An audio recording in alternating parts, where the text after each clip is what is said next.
시작에 앞서 4차 산업혁명에 대한 이야기를 잠시 할 텐데요. 4차 산업혁명에 대한 이야기는 여러분들 다 잘 아시니까 저희는 간단하게 하고요. 4차 산업혁명을 이야기할 때 온오프라인이 융합된 혹은 가상과 현실이 융합된 이런 형태로 많이 표현을 하죠. 여기서 융합이라는 표현이 뭘까요? 결국은 연결이라는 의미일 겁니다. 그래서 4차 산업혁명을 표현할 때, 그러니까 소위 말하는 본질적인 표현을 할 때는 초연결이라는 말을 많이 쓰죠. 다시 말씀드리면 초연결 사회로의 진이라고 표현을 많이 합니다. 자, 그렇다 그러면 그 초연결 사회로의 진이 다음 세상을 어떻게 거냐라고 이야기했을 때 보통 데이터주도 경제로 가속화될 것이다, 이렇게 전문가들은 평가를 하고 있습니다. 자, 그러면 초연결이란 어떤 의미일까요? 캐나다의 사회학자입니다. 이 두 분 발음하기 좀 어려워서 넘어갈게요. 이 두 분 이렇게 정의를 했습니다. 사람과 사람, 사람과 사물, 사물과 사물이 네트워크로 연결되어 상호 소통할 수 있는 상태라고 합니다. 네트워크는 여러분도 아시다시피 망을 의미하겠죠. 다음 소통은 뭡니까? 커뮤니케이션, 서로 인터랙티브하게 의사를 전달하고 주고받는 것들을 말하는 거죠. 자, 이러한 것들 전체 의미하는 것이 초연결이라는 표현을 하는데요. 이 전체 의미는 지금으로부터 30년 전에 1988년도 미국에 있는 제록스라고 하는 그 복사기 업체에서 처음으로 창시했던 유비쿼터스라는 개념과 굉장히 일맥상통한 이야기입니다. 자, 그렇다 그러면 연결을 위해서 네트워크는 왜 필요할까요? 텔레라는 표현이 여러분들 아시다시피 멀리 떨어진 의미고요. 커뮤니케이션은 사실 합성어인데 컴이 서로, 뮤트가 말하다죠. 서로 떨어져서 말할 수 있는 형태를 말합니다. 이게 우리는 뭐라고 표현하죠? 텔레커뮤니케이션. 다시 말씀드리면 전기통신 혹은 통신이라고 표현하죠. 자, 근데 이 이동통신 기술의 발전하고 볼 필요가 있습니다. 왜냐하면 금융과 굉장히 밀접한 관계가 있기 때문이죠. 인터넷 시스템을 만들어지고 난 다음 1984년부터 최근까지 한번 쭉 나열을 해보면요. 원지부터 쭉 이렇게 4G까지 현재 와 있죠. 원지 때는 우리가 뭘 했습니까? 통화를 했는데 뭘 통화했습니까? 말로 했죠, 말로. 그러다 최근에는 문자, 영상통화, 실시간 동영상까지 하고 있는 상태입니다. 자, 여기서 보시면, 근데 이제 올해 12월 달에 5G가 상용화된다라고 발표를 한 상태입니다. 지금 많이 긴장을 하고 있는 상태인데요. 자, 4G와 5G의 차이점이 뭘까요? 제가 지금 드린 말씀은 기존에는 말만 했던 것이 지금은 데이터, 이런 식으로 발전되고 있다는 말씀을 드리고자 하는 것이죠. 자, 4G와 5G 차이를 한번 보시면 속도 면에서 1GBps에서 20GBps 이상 차이가 납니다. 다시 이야기하면 속도적인 측면에서 봤을 때 한 20배 정도 차이가 나요. 5G를 이야기했을 때 크게 특징을 세 가지로 분류를 합니다. 첫 번째, 초고속이라고 하죠. 그만 보여드렸던 20배 정도 속도가 빠르다. 그 다음에 초저지연이라고 합니다. 그건 반응 속도를 이야기하는데 그 밀리세컨드로 표현을 하는데요. 보통 4G에서 반응하는 속도가 20에서 30밀리세컨드입니다. 그러니까 1000분의 20초에서 30초. 근데 5G에서 반응하는 게 1밀리세컨드입니다. 그러니까 1000분의 1초죠. 이 이야기를 왜 드리냐면 자율주행차에 있어서는 이 속도가 사람을 죽이고 살리고 할 수 있는 그 정도의 중요한 부분이기 때문입니다. 다음 마지막으로 이야기하는 게 초연결입니다. 여러분들 몇 년 전 광화문에서 촛불 집회가 있었죠. 근데 촛불 집회가 시작되기 전에 양쪽을 보시면 이동통신사 차량들이 쫙 배회를 하고 있습니다. 왜 그럴까요? 밀집된 곳에 사람들이 이렇게 모여 있으면 통신이 막힐 수밖에 없죠. 자, 근데 5G가 되면요, 1제곱킬로미터 내에 100만 개의 디바이스가 연결될 수 있습니다. 그게 5G의 차이점이죠. 제가 왜 이 이야기를 드릴까요? 금방 초고속, 초저지연, 최다 연결하는 초연결이라고 하는 의미 자체가 금융과 어떤 연관이 있을지를 한번 상상해 보십시오. 자, 그렇다면 금융 서비스 변화를 이끌고 있는 것은 무엇일까요? 자, 통신 기술을 제가 좀 전에 말씀드렸는데 이 통신 기술을 가지고 금융과 한번 연계해서 보시죠. 처음에 영업전에서 통신기술이 모뎀 환경 이럴 때 ATM, 인터넷이 나오고 인터넷 뱅킹, 모바일 뱅킹, 4G에서 스마트 뱅킹까지 왔습니다. 자, 이제 좀 전에 제가 말했던 그러한 형태의 발전 속도에 따라서 5G가 만들어지면 미래의 금융 모습이 어떻게 달라질까요? 상당히 많은 데이터가 오고 가고 빠른 속도, 그죠? 제가 하나 놓친 게 있는데 아까 20배 속도를 가장 쉽게 이해할 수 있는 부분이 뭐냐면, 그러니까 3GB짜리 영화를 4G에서 다운을 받을 때는 몇 초 걸린 줄 아십니까? 예, 20초에서 30초. 5G에서는 0.8초에서 1초밖에 안 됩니다.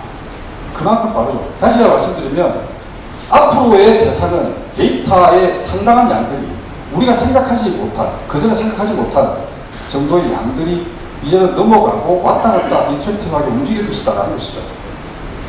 거기에 금융도 포함된다라는 말씀을 드리고자 합니다. 자, 그래서 데이터를 한번 설명을 드리고자 하는데요. 전 세계 인구 75억 명 인터넷 사용자의 발생 데이터 기준인데요. 인터넷이 처음에 1983년도에 만들어져서 1984년도부터 2013년 말까지 총 35년 동안 쌓여진 총 데이터량이 1.3제타바이트입니다. 이 제타바이트는 아시다시피 1조 1천억 기가바이트를 의미하는데요. 다시 말씀드리면 1조 4천억 기가바이트죠. 근데 2016년 한 해 동안 발생된 데이터량이 1조 3천억 기가바이트입니다. 이 속도는 지금 갈수록 빨라지고 있는 상태입니다. 이 양들을 다 어떻게 소화하죠? 그리고 이 안에는 금융 데이터도 포함이 될 거라는 것이죠.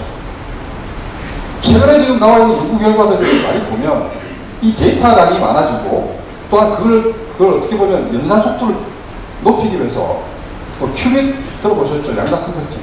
이 관련된 기술들을 구글이나 IBM에서 지금 연구를 하고 있는 상태입니다. 이게 만약에 된다고 하면 50큐비트는 전 세계 슈퍼컴퓨터를 다 동원해도 능가할 수 없는 정도의 연산 속도를 갖고 있다고 합니다. 만약에 그렇게 되면 데이터량도 어마어마하겠죠. 이 데이터량을 또 소화하기 위해서 최근에 지금 연구되고 있는 것이 바로 DNA 스토리지라고 합니다. DNA 스토리지가 조그만 트럭 한 대 분량에 있는 DNA 스토리지가 있다고 하면 전 세계에 있는 데이터량을 다 저장할 수 있다고 합니다. 그런 세상이 올까요? 자, 그래서 이러한 데이터 주도의 흐름은 금융도 예외일 수 없다라는 겁니다. 자, 그래서 이제는 금융의 새로운 DNA를 바꾸는 노력이 필요한 시점이라는 것이죠. 자, 그래서 기존과는 다른 혁신적인 연결 방식이 필요합니다. 이게 연동이 되든 연결이 되든 연결의 의미가 굉장히 중요한 부분인데요. 그래서 다양하고 창의적인 서비스가 만들어지는 생태계를 꿈꿔왔던 것이죠. 그게 바로 지금 농협입니다. 자, 그러면 요 앞에서 말씀드렸던 걸 한축적으로 한번 설명을 드리면 초연결사에서 연결을 효율적으로 하는 가장 이상적인 방법이 뭘까요? 예, 예상하신 대로 플랫폼입니다. 제가 여기 서 있는 이 단상도 플랫폼이라고 표현할 수 있습니다. 왜냐하면 여러분들과 만나는 접점이기도 하고요. 이곳에 사람들이 보이고 이곳에 정보가 보이죠. 이게 바로 플랫폼의 네트워크 효과 때문이죠. 굳이 제가 기차역 표현 안 해도 충분히 이해하실 거라고 봅니다. 자, 다음 연결을 효율적으로 하는 가장 이상적인 기술은 뭘까요? 바로 오픈 API입니다. 앞에서 충분히 이야기를 힘들로 제가 이해를 하고요. 하지만 사실 2015년도에 저희가 처음 오픈 API를 이야기했을 때는 금융권에서는 오픈 API에 대한 이해도가 전혀 없었습니다. 그렇기 때문에 오픈이라는 말 자체를 꺼내는 것조차 이해를 못했죠. 하지만 그때 당시에 구글이나 애플 같은 경우에 오픈 API를 이미 수천 개씩 공개하고 있는 상태였습니다. 자, 그래서 농협은 오픈 API 기반의 연계를 통한 금융 생태계를 조성하기로 했고요. 이것을 저희들은 BaaS, Banking as a Service라는 형태로 제공을 하기로 했던 것이죠. 그래서 은행권 최초로 금융의 새로운 개념, 금융의 새로운 그 개념 설계를 제시를 한 것이라고 이해할 수 있습니다. 사실 개념 설계를 처음에 제시한다라는 의미 자체가 여러분들은 어떻게 생각하실지 모르겠지만 기존의 패스트 팔로워의 전략을 갖고 있던 부분을 퍼스트 무브로 바꾸는 것과 마찬가지입니다. 또한 뭐 새로운 상품 하나 만들어서 발표하는 때의 어떤 설명 자료와 논리보다 새로운 개념 설계를 가지고 설득하기 위한 굉장히 어렵습니다. 상품 같은 경우는 기존에 있는 상품과 다른 점을 설명하고 차별에 대한 이야기를 하면 충분히 이해를 할 수 있죠. 하지만 개념 설계 자체를 이해시키기 상당히 어려웠습니다. 처음에 그래서 이런 이야기를 할 때 농협하면 사실은 갸우뚱하는 분들이 굉장히 많았죠.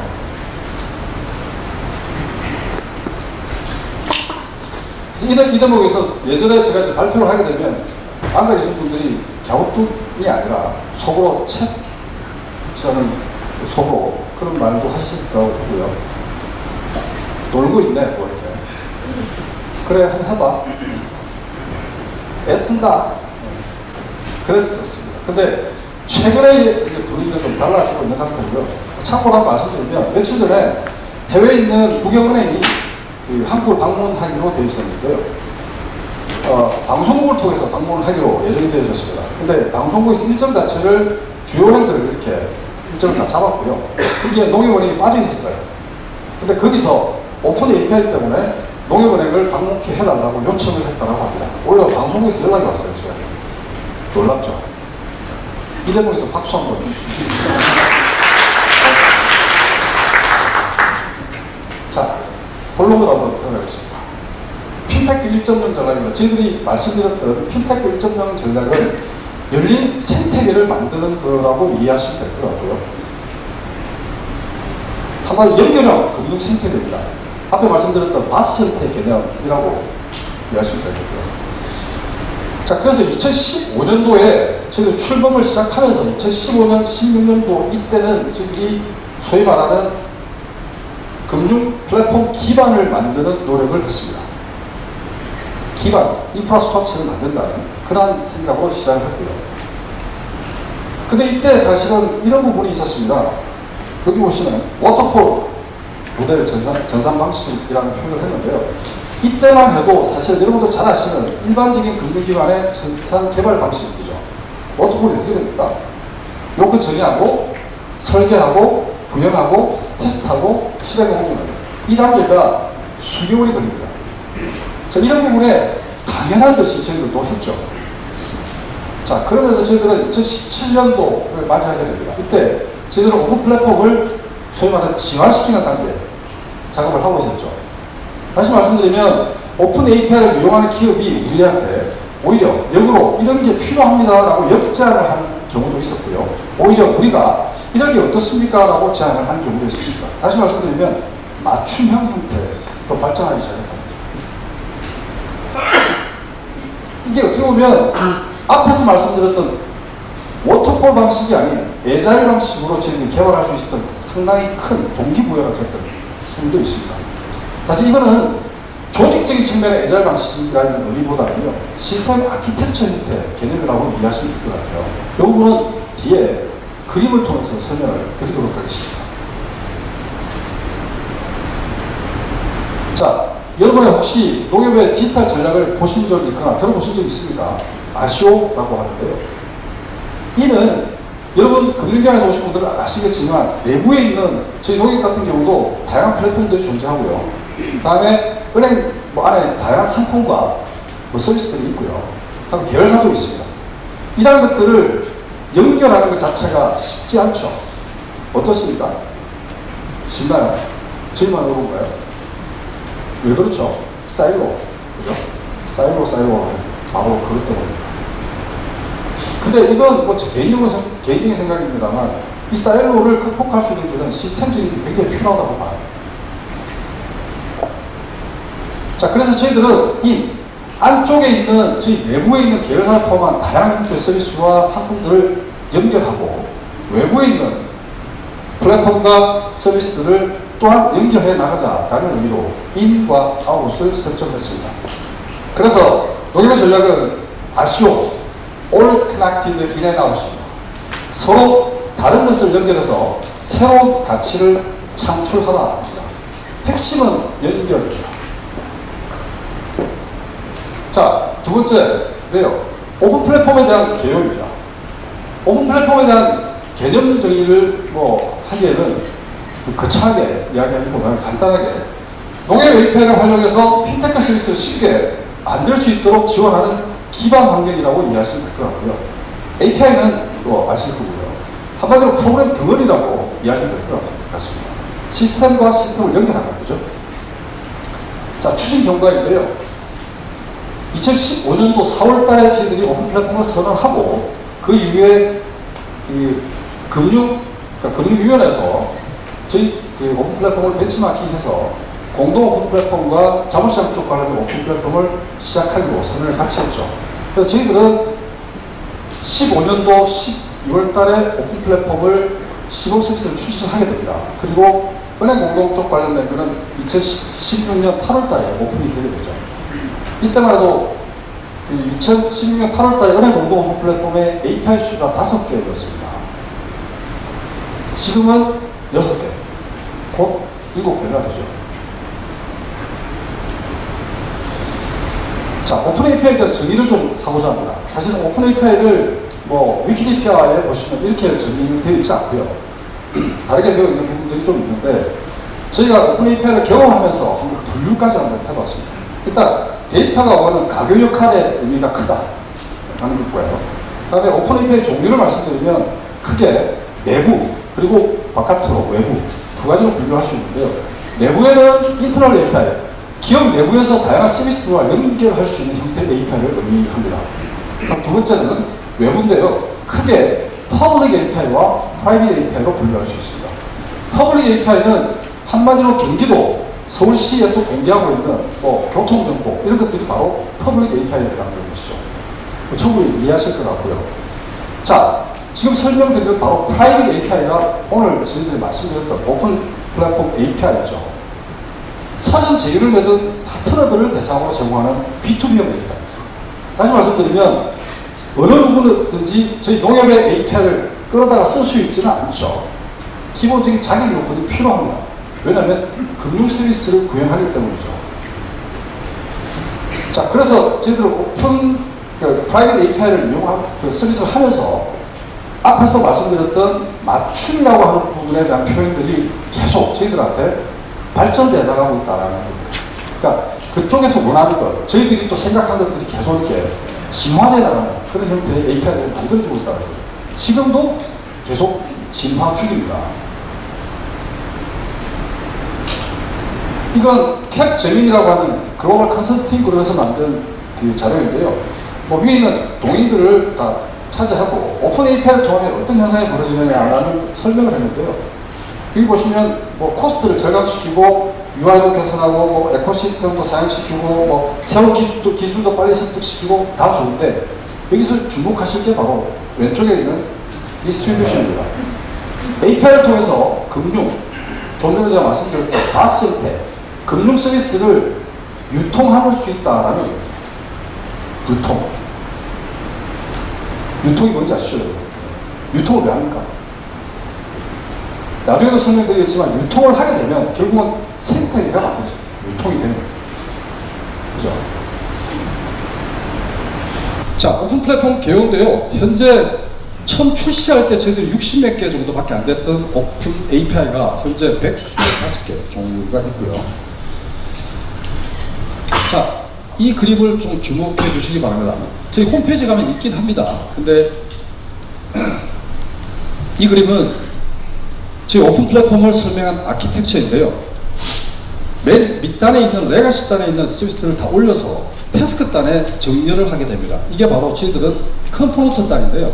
한마디로 업무 단의 요소들이 다 여기에 구성되게 되고 이 구성된 컴포넌트 단이 다시 API로 매시업이 되는 형태입니다. 다시 말씀드리면 우리 농협은행에 현존하는 경쟁력은 바로 여기에 있다고 할 수 있겠죠. 이것들이 많아지면 나중에 애자일 방식으로 매시업해서 API들이 자연스럽게 만들어진 게 굉장히 편리하게 될 수밖에 없습니다.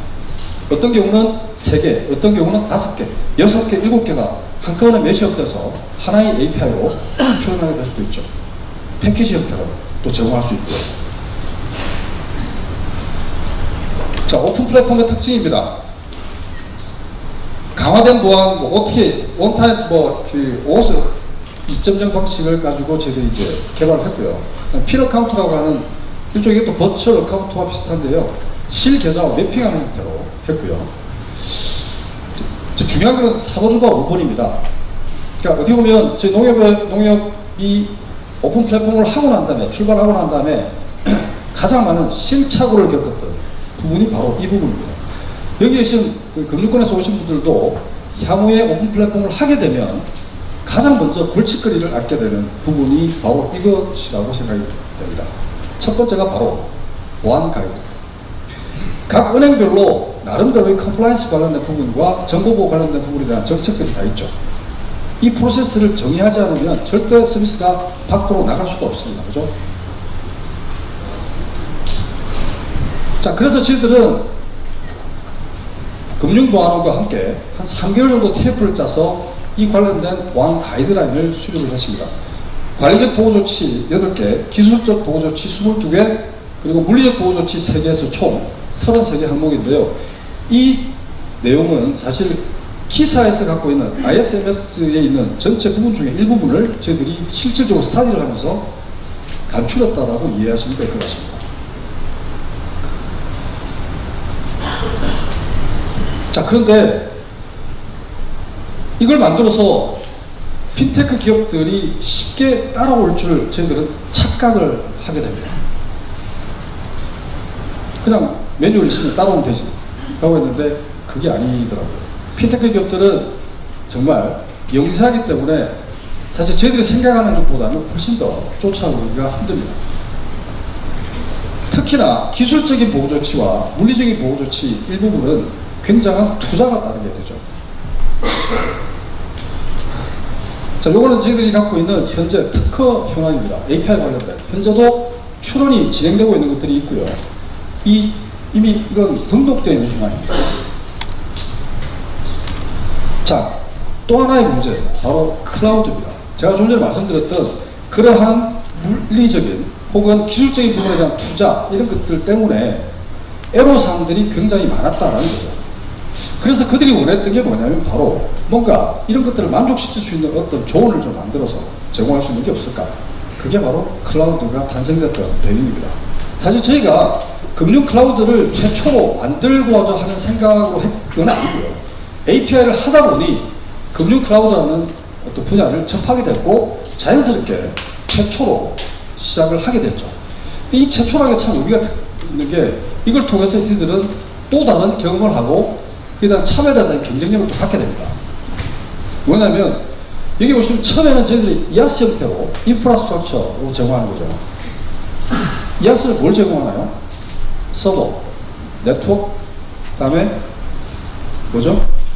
네, 이런 것들 제공하는 게 이아스잖아요. 인프라스트럭처로 제공하는 거예요. 파스는 플랫폼으로 제공하는 거죠. 애저 서비스, 플랫폼 애저 서비스. 위에 있는 사스는 소프트웨어 애저 서비스입니다. 자, 처음에는 저희들은 핀테크 오픈 플랫폼을 그 기업들한테 그냥 이아스로만 제공했어요. 근데 이걸 통해서 저희들은 금융의 그 클라우드에 대한 경험을 쌓고 그 이후에 자산관리라고 하는 저희들 만에 갖고 있는 서비스를 클라우드형으로 개발을 하게 됩니다. 그래서 파스형으로 저희들은 진화를 시키죠. 현재 이 그러니까 클라우드 브랜치라고 하는 이 서비스는 상당히 지금 많이 인기를 끌고 있는 서비스이긴 한데요. 자, 저희들은 이걸 통해서 이제는 SaaS로 가고자 합니다. 다시 말씀드리면 SaaS의 형태, API를 SaaS 형태로 제공을 하겠다라는 겁니다. 곧 기대하십시오. 적용 사례입니다. 다른 적용 사례들이 상당히 많은데요. 그냥 특징적인 거 한 3개만 말씀드리도록 할게요. 첫 번째는 자금관리, P2P 쪽 관련된 자금관리 API입니다. 작년 2017년 5월 29일 날 제정된 P2P 보안 가이드라인이라고 있죠. 이때 가장 핵심적인 내용이 바로 이거죠. 투자금을 별도로 관리하라. 공신력 있는 제3의 기관에 예치 또는 신탁을 해라라고 하는 내용이 있습니다. 자, 그래서 저희들은 이 내용을 가지고 API를 설계를 했고요. 그 API는 가상 계좌 API뿐만 아니라 다양한 형태의 API들이 패키지로 들어가 있습니다. 자, 이게 저희들이 P2P 시장을 겨냥해서 패키지화 시켜서 만든 API, 맞춤형 API이고요. 다음 두 번째는 비대면 본인 인증 API입니다. 카카오톡, 그러니까 카카오뱅크를 아마 써보신 분 아시겠지만, 뭐 이런 이체해서 계좌 인증을 받는 부분이 있죠. 바로 그겁니다. 이거를 저희들은 API로 지금 준비를 했고요. 사실 이제 그 전자서명법이라는 게 있어서 내년 초에 개정되는 전자서명법 때문에 저희들이 이제 속도를 좀 약간 못 내고 있긴 한데, 제가 생각하는 데이터를 기반으로 한, 그러니까 데이터를 유통하는 국내 최초의 금융 API가 아닌가라는 생각합니다. 이제 곧 뭐 다양한 금융기관에서 이 부분에 대한 금융기관을 대상으로 저희들은 마케팅을 전개할 계획입니다. 자, 세 번째인데요. P2P 외상 매출 담보 대출 자금관리 API입니다. 말이 좀 어려운데요. 쉽게 말씀드리면 쿠땡이라고 하는 커머셜, 소셜 커머스 아시죠? 그쪽에서 물건을 사게 되면 가맹점이 물건을, 그러니까 대금 증산을 받는데 얼마나 시간이 걸린 줄 아십니까? 저도 깜짝 놀랐는데요. 보통 1개월에서 2개월 정도가 소요가 된답니다. 그러면 가맹점 입장에서 봤을 때는 자금에 대한 상당히 그 어떤 유동성 자체가 상당히 막히게 될 수밖에 없죠. 자, 그래서 이 부분에 대한 것들을 저희들은 API로 풀었습니다.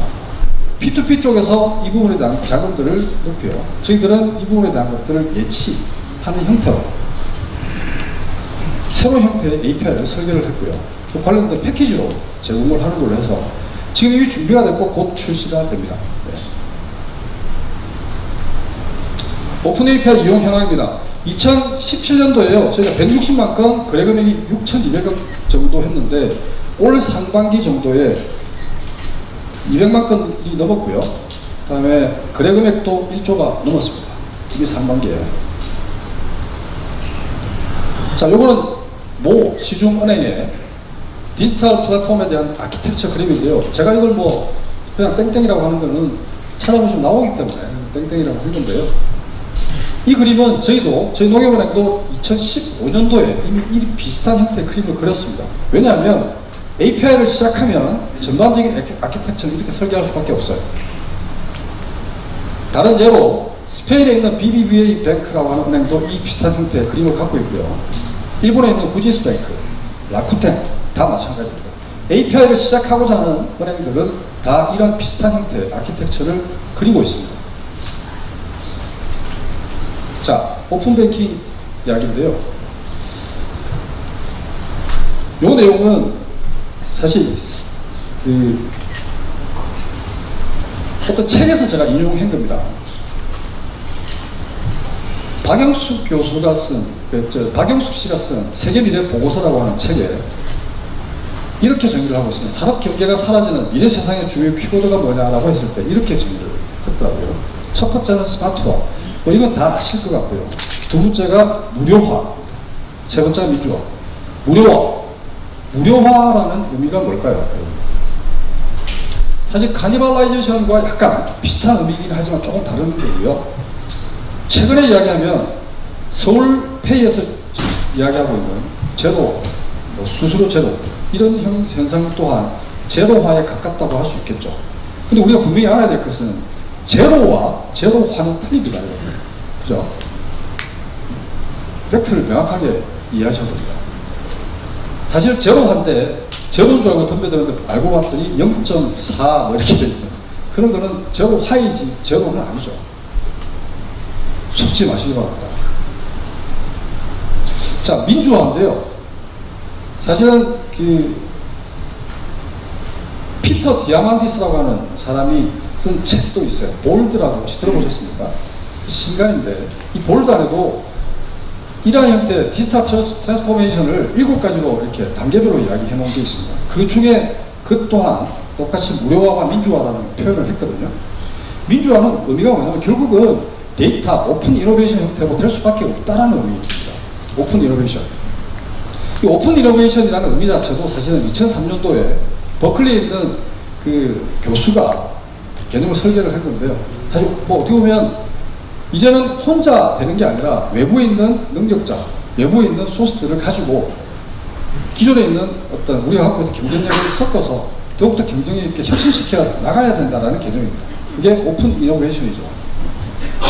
다시 말씀드리면 민주화라고 하는 건 데이터 기반으로 이야기했을 때는 이제는 데이터가 민주화 의미와 굉장히 어떻게 보면 일맥상통한 형태로 발전해 나갈 수 있다라는 의미입니다.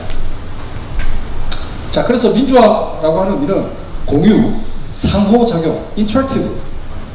오픈을 하면 서로 주고받고를 해야 되죠. 혼자만 주면 사실 상호작용이 될 수가 없습니다. 그렇죠? 인터랙티브 해야 되죠. 그게 커뮤니케이션이기도 하고요. 자, 그래서 데이터 주도 경제를, 생태계를 위한 데이터 유통의 핵심은 뭐냐라고 봤을 때, 좀 전에 말씀드린, 먼저 오픈을 해야 됩니다. 다음 두 번째로, 교환, 인터랙티브 해야 되겠죠. 그렇게 되면 데이터가 쌓입니다. 데이터가 쌓이면 그거를 분석하고 가공할 수 있겠죠. 그게 바로 통합의 형태로 가는 과정일 겁니다. 자, 근데 데이터가 가장 많이 쌓이는, 가장 많이 생산되는 분야가 바로 저는 금융이라고 생각합니다. 사실 뭐 네이버나 지식검색 안에 있는 데이터 어마어마하죠. 하지만 금융 데이터만큼 리얼로 계속 올라오는 데이터는 없습니다. 그죠? 하루하루를 보면 엄청난 데이터가 쌓이는 게 바로 금융입니다.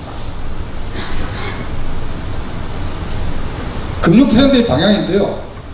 이거는 어떻게 보면 뱅크웨어 글로벌에서 만든 그 뱅킹 3.0, 4.0에 대한 의미와 굉장히 비슷한데요.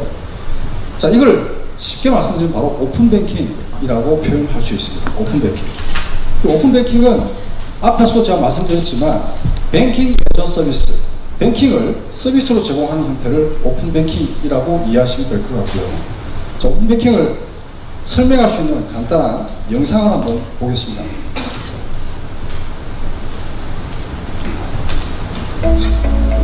Over the last decade, large and successful digital players in various industries have used open application programming interfaces, or APIs, to connect their services with apps and websites of third parties.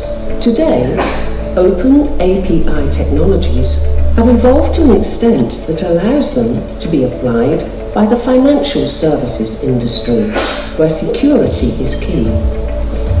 This opens up new opportunities for banks and other financial services providers to offer innovative digital services themselves. The emerging business model, open banking, empowers end customers to control and share their personal account data with third parties of their choice through offering a new range of products. As a result, financial services become more relevant in the digital space for end customers, and compliance with new regulation is made easier. By embracing open banking, banks can build on their key assets, trust, reach, and know your customer to grow digitally.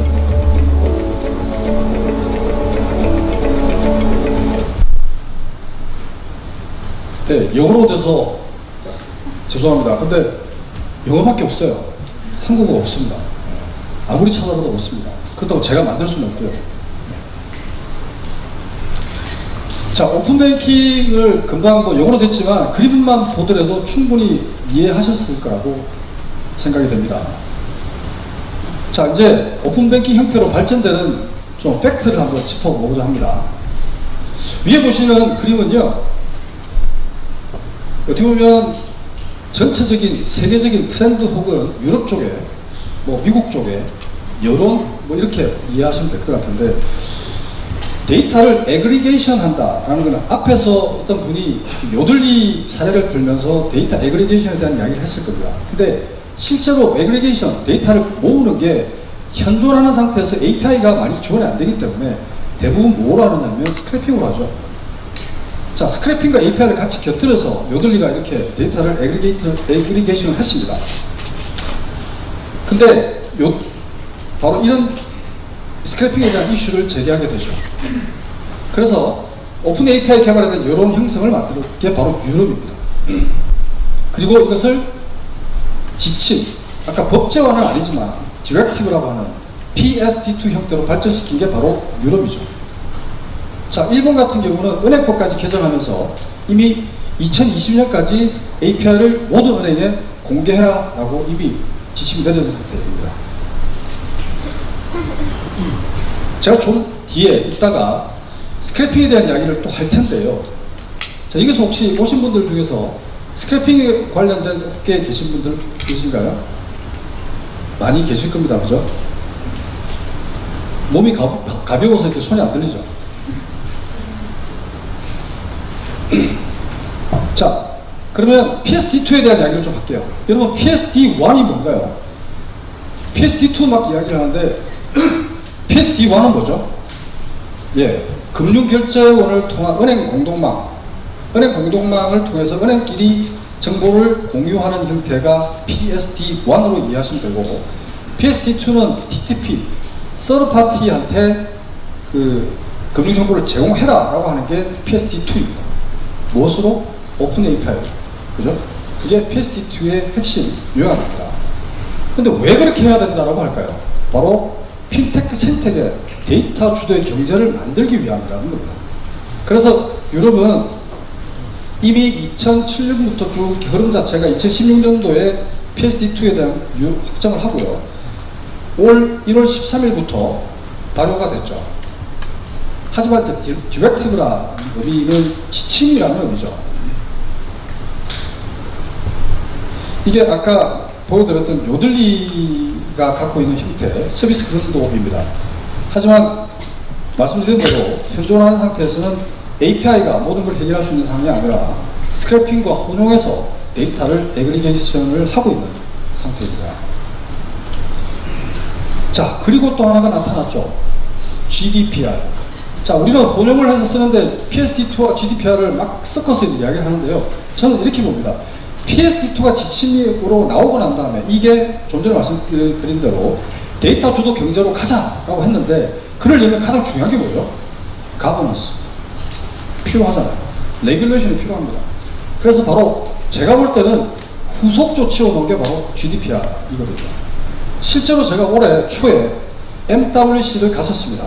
그때 당시에 GDPR 관련된 세미나가 있어서 제가 참석을 했는데요. 실제로 거기에 IBM이 주최를 했는데 참여했던 모든 기업들이 하는 이야기가 적어도 5월 25일, 그때는 2월 달이니까 한 3개월 정도밖에 그 시간이 안 남은 상태인데요.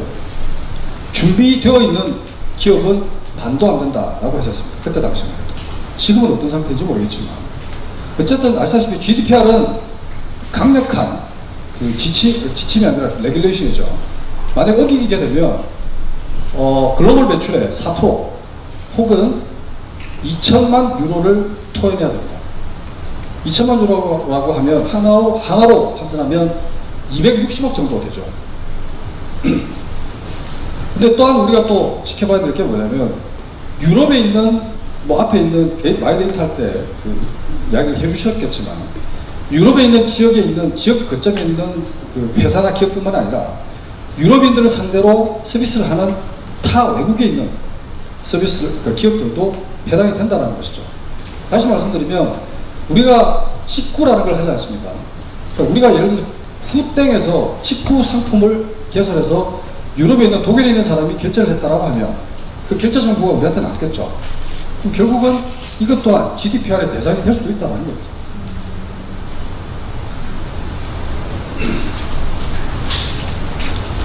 또한 GDPR에서 이야기하는 것 중에 가장 중요한 이슈 중에 하나가 바로 비식별 정보에 대한 이야기죠. 사실은 여러분들 보시는 금융위원회 자료를 보시면 3월 19일날 3월 20일에서 쭉 내용이 나와 있는데요. 내용은 잘 아실 텐데, 사실 이 내용이 있기까지는 나름대로의 과정이 좀 필요해졌습니다. 다시 말씀드리면 4차 산업혁명위원회 산하에 규제개혁 해커톤이라고 있어요. 그게 몇 개월 동안, 수개월 동안 이 해커톤 행사를 통해서 과정을 거쳤습니다. 저 또한 이 토론에 참석을 했고요. 발제까지 했었습니다. 그래서 실질적으로 이 논의를 했고요.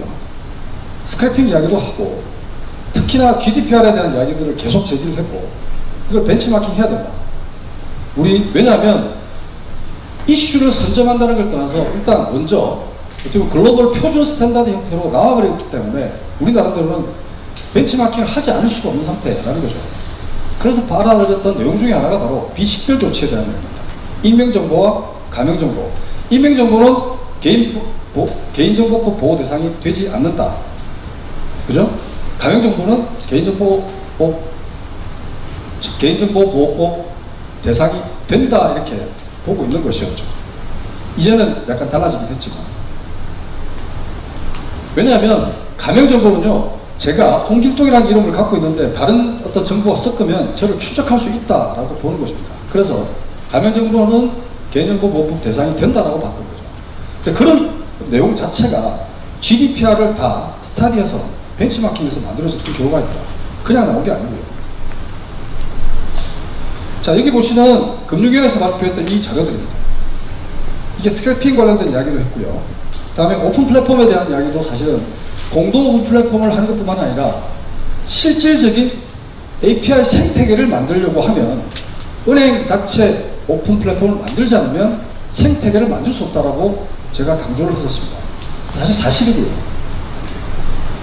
자, 그래서 결론적으로 봤을 때 개별 오픈 API와 공동 오픈 API를 병행해서 쓰는 걸로 지금 나와 있죠.